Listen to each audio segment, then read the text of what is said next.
평판 위험은 부정적인 여론 때문에 기업이 시장의 신뢰를 상실함으로써 발생하는 위험입니다.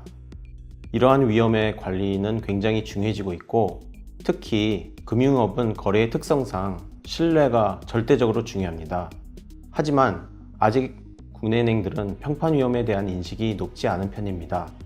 지금부터 국내 은행이 평판 위험 관리를 해야 하는 이유와 그 관리 방안에 대해 살펴보고자 합니다.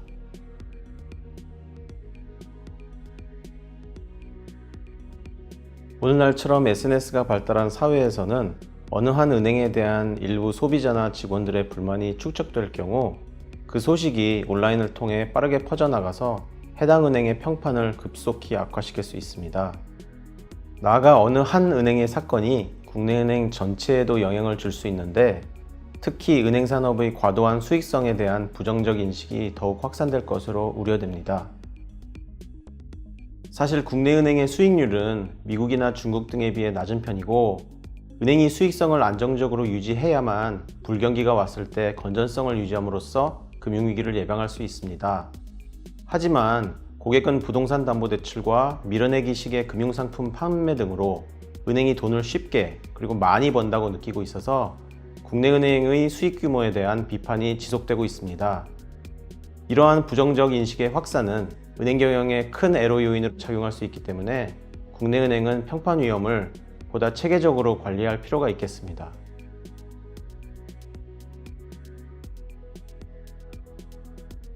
국내 은행이 평판 위험을 지속 가능한 방식으로 관리하기 위해서는 우선 내부 통제 시스템의 선진화를 통해 규칙 위반이나 금융사고의 발생 빈도를 낮추어야 합니다.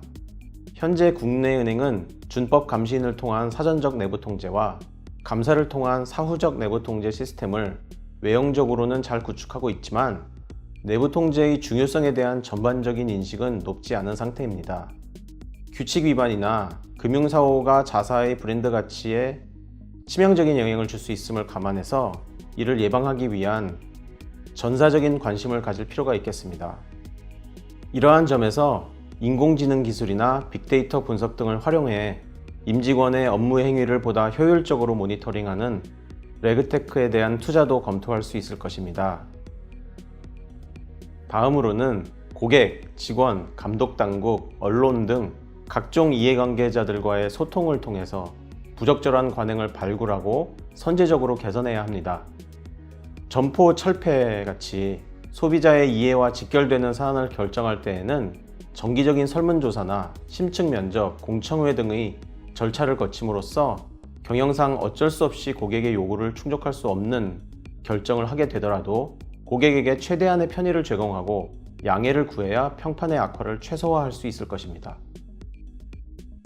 셋째, 대고객 메시지가 담긴 비전을 제시해야 할 것입니다. 1등은행, 아시아 선도은행 등 등수와 관련된 이야기만 할 것이 아니라 고객에 대한 배려가 묻어나는 슬로건을 통해 이미지를 개선할 필요가 있습니다.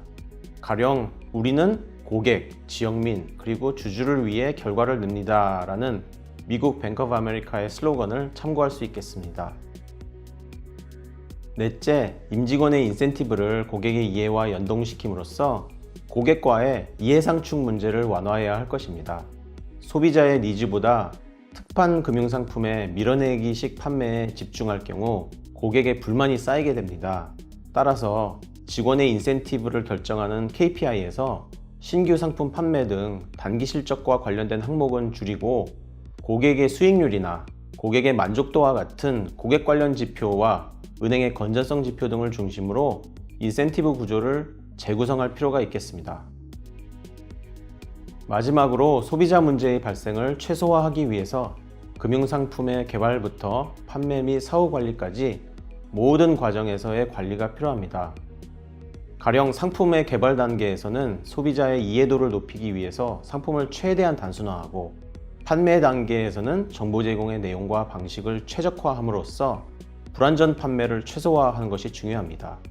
또한 상품을 판매한 이후에는 자체적인 민원 처리 시스템을 효과적으로 운영함으로써 민원 처리 과정에서의 소비자 불편도 줄일 수 있습니다.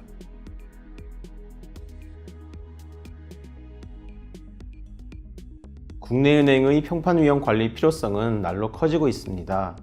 불법 행위나 금융사고와 같이 평판과 직결되는 사건의 발생을 최소화하기 위해서 내부 통제 시스템을 정비하고 이해관계자들과의 소통을 통해 고객 중심 경영을 실천해야 할 것입니다. 이렇게 할 경우 브랜드 가치와 고객의 신뢰도를 높이고 영업 기반을 강화할 수 있게 될 것이라고 생각합니다.